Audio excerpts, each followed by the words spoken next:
Hello and welcome to Revolutionize Your Love Life. Do you want to know more about love relationships, what makes them work, how to create the one of your best dreams? Do you want to be in a really healthy, juicy love relationship? In these podcasts, we will give ideas and practical advice to light your way. Whether you're looking for a love partner, already in a relationship you wish could be better, or leaving one that has run its course, there will be something to inspire, empower, and support you. Revolutionize Your Love Life is a fortnightly podcast where you will access the knowledge and wisdom of love experts and relationship coaches from across the world to help you find true fulfillment in love. I am your host, Heather Garbutt. Welcome. Hello, everybody. I'm here today with the lovely Melinda Jacobs. She's based now in Arizona, Cottonwood, and has moved closer to Sedona to follow her heart. She's an amazing woman, and we're going to talk about Beyond the Mask and navigating neurodiversity in love. Welcome, Melinda. Heather, thank you so much. That just brought tears to my eyes. I just immediately started getting emotional. How lovely. Oh, Thank you for having me today. Let me explain who you are to everybody. So she's a clinical hypnotherapist, trauma-informed health and life coach, a spiritual leader, an author with over 30 years of experience guiding individuals through life's challenges. This includes emotional pain, uncertainty, inner struggle, and she leads them into clarity, healing, and meaningful inspiration. Her trauma-informed, spiritually grounded work helps people move beyond their subconscious blocks and repeating patterns to reclaim their wholeness and live with purpose. Melinda draws from years of training in hypnotherapy, addiction counseling, it could be addictive, meditation and metaphysics. She supports lasting transformation, resolving the past, restoring self-trust, and deepening intuition while realigning with one's true essence. She's also an ordained minister with certifications in hypnotherapy, regression therapy, cellular release therapy, yoga, and more. And she empowers others to embody the life they were always meant to live, beyond trauma and beyond limits. You are truly a gift to the world, Melinda. Thank you, Heather. So let's talk about navigating neurodiversity in love, masking, and what's underneath all that. All the unprocessed trauma, including developmental trauma, and how it shapes the way we show up in relationships, especially for neurodivergent individuals. Yeah, where do we start?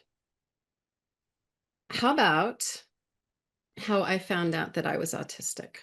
I think that's a fun place to start. Sounds brilliant. My whole life, I always knew I was different. And there was this profound efforting to try to figure out what's normal. How am I supposed to act? What am I supposed to say?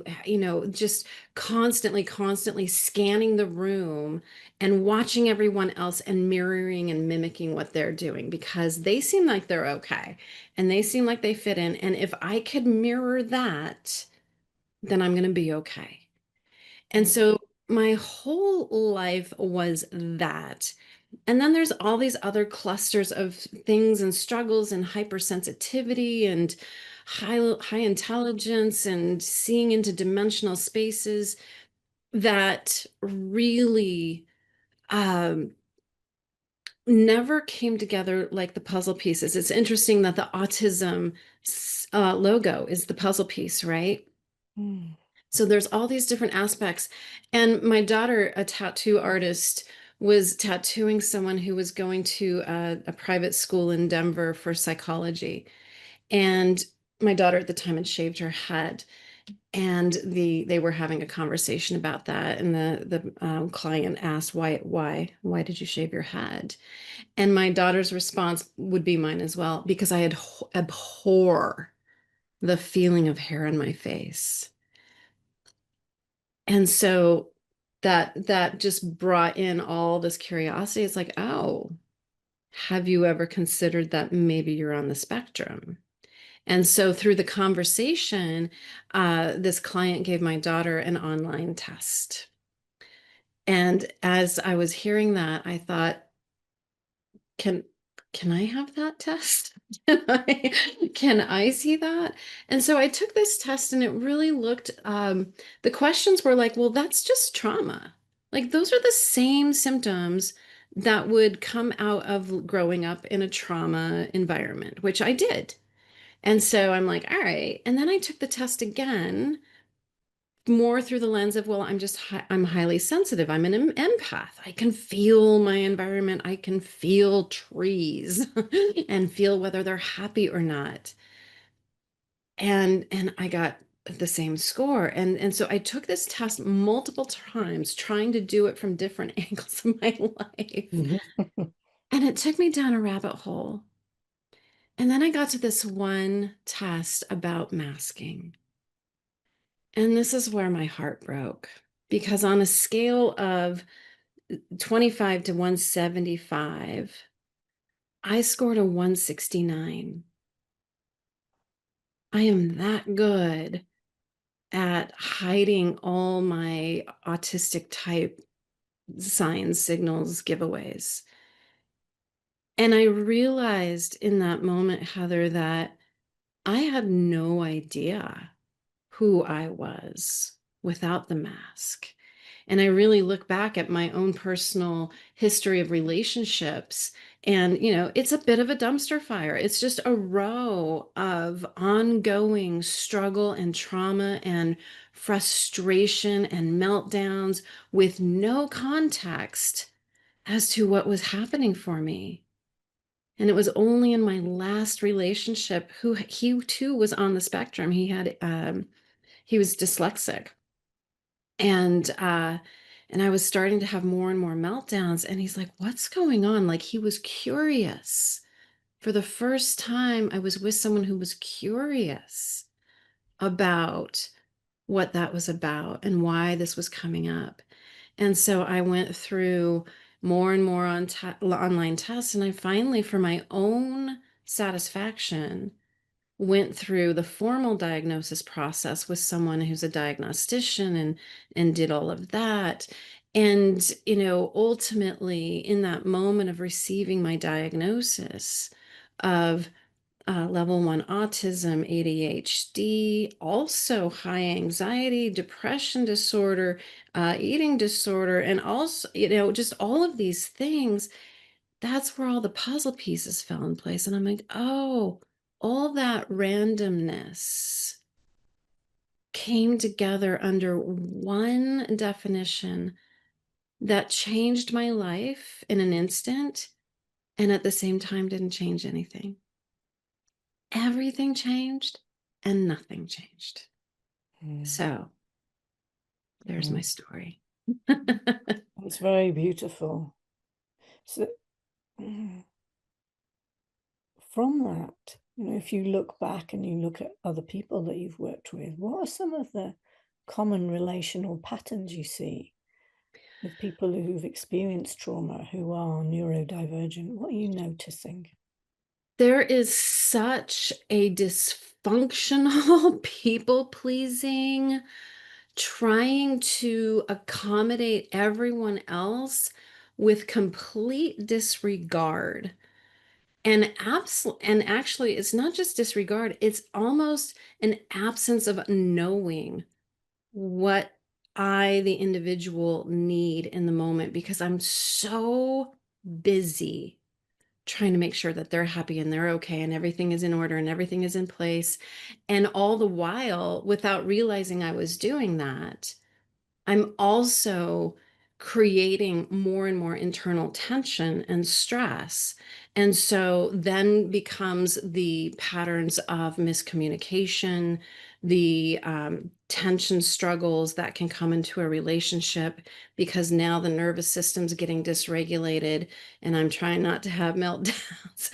And so controlling, lots of controlling behavior, but definitely that dysfunctional codependent people pleasing with an absolute disregard for uh, knowing one's own needs. That's where I would Mm, go with that. hugely powerful. Mm-hmm. And what did you discover?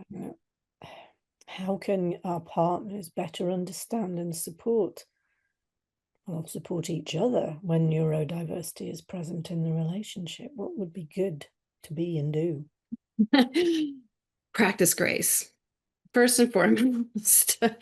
I think that now that I understand myself better, and this really goes beyond, for the neurodivergent individual, this goes so beyond. It's like this is just good advice for anyone in relationship. I know you know this, but to really know yourself, to know your past, to recognize your growth edge of your ability to ask for what you need, to understand your style of conflict. How do you manage conflict?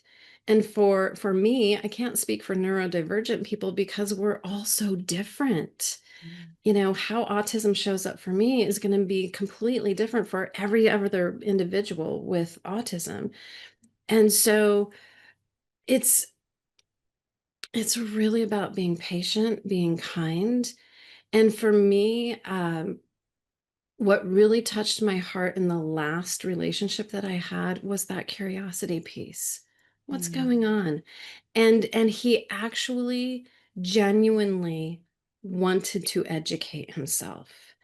And that meant more to me than it was such a loving, kind gesture. So I don't think people are going to get it right straight out of the gate, right? That's Mm. not going to happen. But to hold that intention of help me understand you so that I can support you in a way that really serves you. I Mm. remember one time early in our relationship where I had just had a really challenging session with a client, and I can sit in people's darkest spots and not flinch. I can just know the truth. That's what I do. I can see all the patterns because of how my brain's wired. But this particular session really rattled me, and I came out, he was preparing dinner, and he really got I was rattled. And what I loved is that he stopped. He put the knife down. He got very still and he said, "What do you need?" And in that moment, I was heading towards a pretty significant shutdown where I can become unresponsive, like I can't speak, I can't communicate. And he caught that. He caught that I was having a hard time communicating. And so he gave me three options, simple options. Do you need food? Do you need a hug? Do you want to go sit on the couch? And that was like there was this light bulb that happened in that moment because of the simplicity of the offers. They were not overwhelming, and each one of them was really, I mean, this wasn't intentional, but they were designed to help me regulate back to where I could communicate. That was beautiful. Yeah, so he really was patient. First of all, he informed himself. Hmm. First of all, you informed you about um, the style of neurodiversity that you have and Hmm. will help you and what wouldn't help you. You've got a deeper understanding of who you are and what you need to begin with, which is great. Secondly, he was curious and he educated himself. And thirdly, he was attuned to you. So he was watching for when you're triggered to become Mhm. frozen in this Right. case. And Right. he knew that 3 simple things would really tune into you. One of those would do it. Yeah. Didn't overface you with lots of choices. Was very still and calm, and in that way, emotionally holding. Hmm. And then asked you. So all you had to do was go. You didn't have to speak or anything. Exactly. Mm, And I think that through that journey of learning how to navigate my neurodiversity within relationship itself, what was really powerful and what had happened in most other relationships is there was this shaming piece. Like, what's wrong with you? Why can't you get yourself together? Like, come on, you're a grown woman, like pull yourself together. Like there wasn't that shame piece or that judgmental piece. And one of the kindest things after I was diagnosed, and this was during this current relationship, we met with a friend who had an autistic daughter. And he was just sharing what it's like to be the parent of someone who's autistic. Her challenges were more significant than mine. I can manage myself most days on my own. And this is what he said. And it touched me in the deepest of places. He said, there's no shame in needing help getting regulated. Because my whole life, once that dysregulation happens, it can be a slippery slope to where it does slide into, I really cannot in that moment get myself regulated. And so to have someone just sit next to me and just slow their breath down, have someone dim the lights for me, have them turn off any other sounds, to, put that weighted blanket around me, like those simple little things can get me back to center where I'm like, I'm good, I'm fine. And we're laughing again and everything has moved and passed. mm, But that one statement, there's no shame in needing someone else's help to regulate you. Wow. That was a mm. gift. That is absolutely massive because I don't know how I experience our culture, and I know we're slightly different, but is that independence is viewed as not needing anybody, whereas I actually see it as independence is knowing that you are interdependent, we're all connected together, and we do need each other massively. Right. I think that I love that, Heather, because I think there is that sweet spot of recognizing, yes, I can take care of myself. No, I'm not a victim. No, I'm not helpless and powerless, that I am responsible for myself. But part of that responsibility is to know myself and to know myself to the degree at which I'm like, ooh, I'm going down a particular path and I know where this is going to go and I need to resource myself. Yeah, And some of those are internal resources and some of those are external. And I think that's for the health of the relationship as well, is that when each individual is really monitoring and managing themselves and they are their first line of support, I myself am my first line of support. And when that breaks down, then I can go to the next and the next and the next and start moving outside of myself. yeah, And I think that oftentimes we're just not taught how to be in that self-independent, self-resilient, self-empowered place without going to the extreme of, but that means I can't ask for help outside of myself. yeah. I think there's a really important skill to learn, which is self-soothing, and particularly if you've had traumatic early life, you probably haven't had help to soothe and regulate yourself. And that's really basically what we mean by regulation is calming down, being centered and grounded in a Right. kind to yourself state of mind. Right. I've created so many different courses for highly sensitive people and for people on health journeys. And my most recent one's called The Missing Ingredients to Mindful Health. And it has everything. It's about adding what we need. The very first class is how do we add something to our experience that soothes the nervous system that's not food? Mm-hmm. How do we learn to calm this nervous system down in simple ways? And my favorite is just the simple rocking and patting, because when we're doing this, the patting on the chest, so it creates a thump, and the rocking, we're eliciting cellular memory because the body remembers a heartbeat when we were in the womb. The body remembers floating in water when we were in the womb. So both of those combined can just quickly recenter, reground, get the nervous system into a state of regulation where we have access to this prefrontal cortex and we can think again. Yeah. Yeah. This is beautifully described. Thank you so much. You're welcome.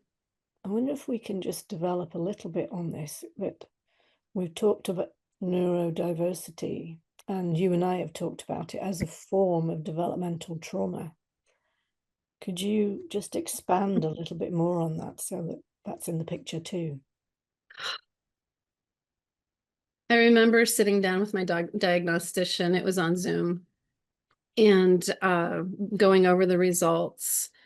And I don't think I really appreciated how challenging my life has been until I saw it through her eyes.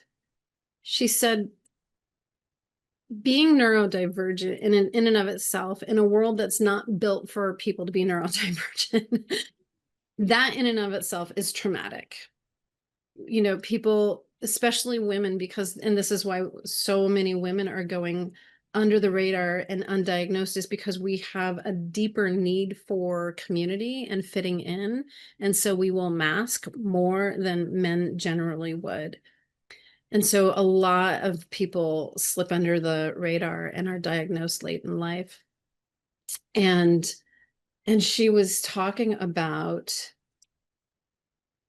not having this diagnosed is in and of itself its own trauma. And when I looked back, like all those puzzle pieces that I was talking about in my life, it didn't make sense why the eating disorder. I mean, I could point to a number of things, but now I've been told that, at least in the US, when someone presents with an eating disorder, the first thing clinicians are asked to do is give them an autism test. Mm. Oh, that would have been nice when Yeah. I was 20 years old going into an eating disorder unit rather than when I was 53. That would have saved me years of struggle and confusion. And so I think that's part of the trauma is, number one, the sensitivity, and to be dismissed as, oh, you're just being sensitive. When certain sounds to me feels like razor blades across my skin, where certain lights feels like a spear is going through my head. I am not being dramatic. Mm-mm. That's what it feels like. It's searing. Yes. And to be dismissed and to be shunned and shamed, it's like, oh, you're just too sensitive, and nobody bothering to adjust the environment. uh this last relationship, it was kind of fun because neurodivergence was such a big topic between us, and so we were able to accommodate a lot of each other's own sensitivities. But one of my sensitivities is I'm very sensitive to vibration. And so I lived in a loft, and so the bedroom was, it was there was a space underneath it, and so the floor vibrated a little bit more than if it was on a floor, on the main floor. Brown So when concrete. he walked, it's like the whole bed shook. And so here I am trying to relax, and I'm just being shaken, and I'm like, oh, come on, please, softer, softer. So these little things add up over time, and without knowing it, without realizing it, we end up living in a dysregulated state. which means we're constantly in survival mode, which means our nervous system is in fight or flight or freeze all the time. Mm. I mean, this sounds dramatic. This is dramatic because I have some clients who are living in Israel right now, and so they're constantly in the threat of the bombs and the war, and so there's this really bad tension in the air, so their nervous system cannot relax, right? I wasn't living in a war zone, but that's the example. My nervous system never got to really Yeah. relax. So you could be as tired as you liked, but you were still wired and Right. alert and vigilant. Right. And so I think that that is really feeds into why it's so the ongoing micro traumas. I kind of like that word. It's like the death by a thousand paper cuts.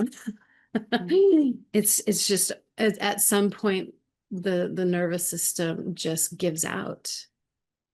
And so I know the statistics for adults with autism, the suicide rate is very high. It's much higher than neurotypical. And I believe it's because there's just a breaking point where the noise, the tension, the sense, it's just too much. And if our partners, if our families are not willing to make any adjustments, I get how someone would say, I just can't keep going on like this. Yes, we can't live with that torment. Yeah. Mm. Mm. Thank you. Thank Yeah. you. Did I answer your question? No, I think we've been on a big loop there.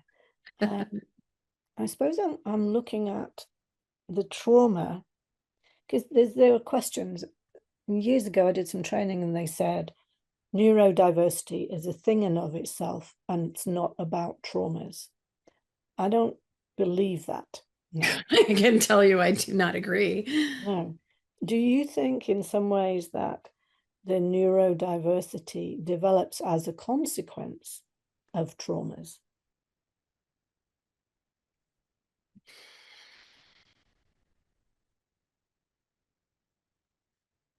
No. I believe wiring is wiring. And so I believe that neurodivergent nervous systems are neurodivergent nervous systems. Trauma amplifies it and can heighten some of the specific sensitivities, but I don't believe that it's developed environmentally. I believe it is how the individual is wired. Right. All right. Okay, good. That's good to get clear. Mm-hmm. So tell me about the sorts of therapy that you offer that can really help with the trauma and the calming of the nervous system. So, through my own need to survive in this world, I've kind of been on a long journey to learn and grow, as my CV shows. Lots of different trainings. The one that I think that has helped me the most, excuse me, is cellular release therapy. It's done in a relaxed state, and it can the facilitator speaks directly to the subconscious mind of the client.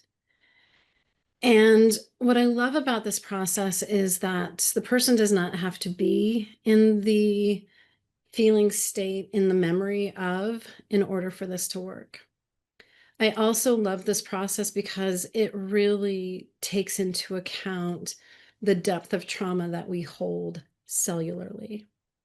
And so when I explain this process to people and the fact that we're tapping into memories, for example, based on my experience feeling misunderstood, I can ask my conscious mind and I can come up with many examples and many memories of that.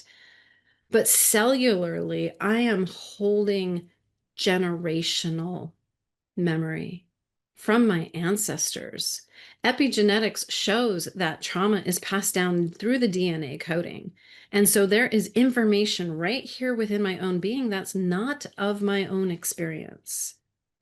And depending on where people are on the fence, and I move from time to time Yes. about past lives, it's like, am I making this up? And then there's times I'm like, no, I absolutely have memories from past life experiences. And so is that my soul's trauma memory that I'm holding? Is that my ancestors? And what I say is the facilitator is like, don't know, don't care. Mm. The subconscious can identify all those memories. And this is a permission-based process, which I love that as well. And I ask the subconscious, can you, the subconscious, release and clear these? It will make a calculated decision based on the individual, whether they'll be more safe, stable, and functional or less. Because I'm not interested in destabilizing anyone, especially in the world today.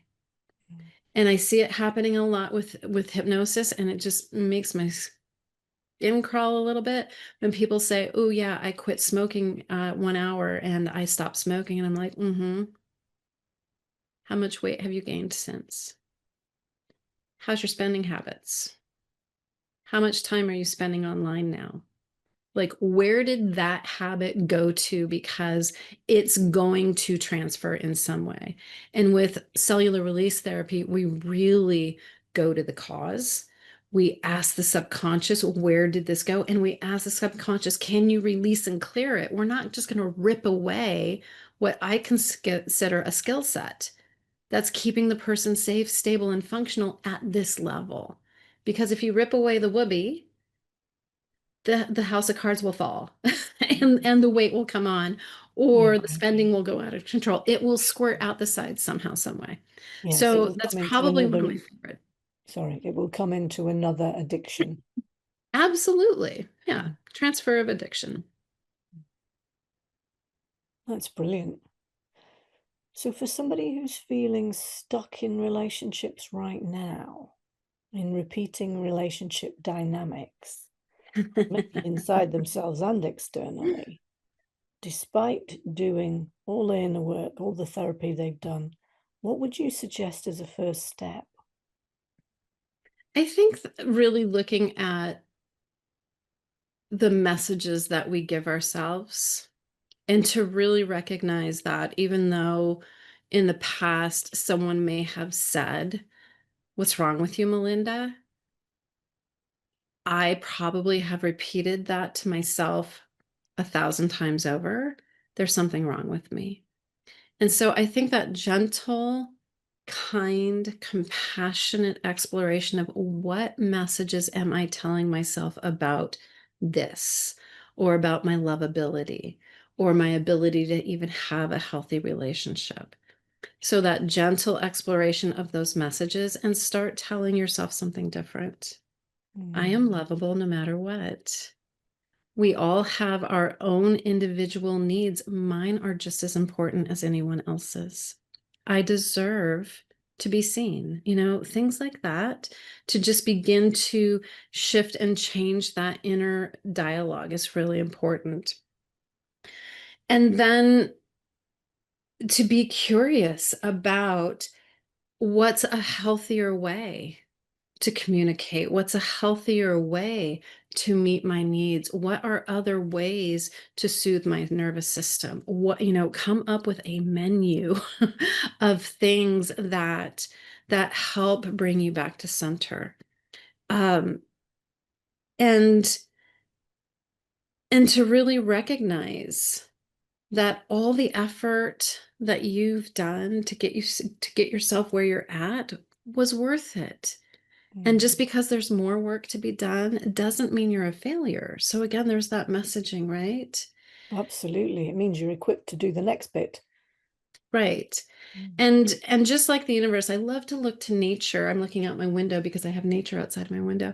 I love to look to nature because nature shows us the universe is just expanding. and expanding. And so we are a reflection of that.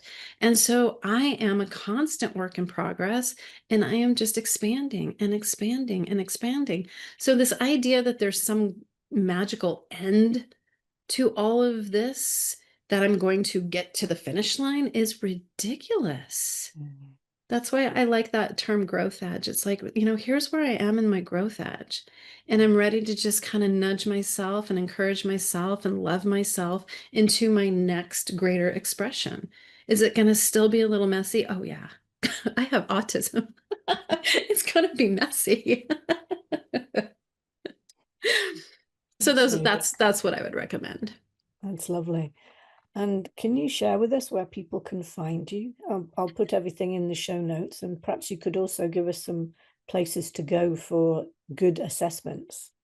Oh, I will be happy to give you my list. Thank you for asking that. I have a whole list of online assessments. And again, they're not the official diagnosis. And sometimes that's enough, right? It's just like, oh yeah, I can see where, and yeah, so I'll give you the links for the online assessments, but you can reach me at M for Melinda, V for Valeria, Jacobs, mvjacobs.com. And then you'll see all sorts of things that I do. I work with people individually. I have group coaching. I offer coaching programs. And soon I will be having a live retreat here in beautiful, beautiful Arizona, helping people develop their intuition and, again, just connect to themselves in a more magical way. Oh, that sounds wonderful. Thank you so much, Melinda. Thank you, Heather. Thank you so much for listening to this episode of Revolutionize Your Love Life. I'd like to know what has been your biggest takeaway from this conversation. Do take a minute and share this with us, and visit us on our Facebook page. You can connect with me personally on my email at heather@heathergarbutt.com. If you can think of someone who will benefit from listening to this podcast, please do share it with them. If you have any feedback on how I can improve it, please do reach out to me, as I'm always keen to learn more. Thank you so much again for listening, and we'll meet again on the next episode of Revolutionize Your Love Life.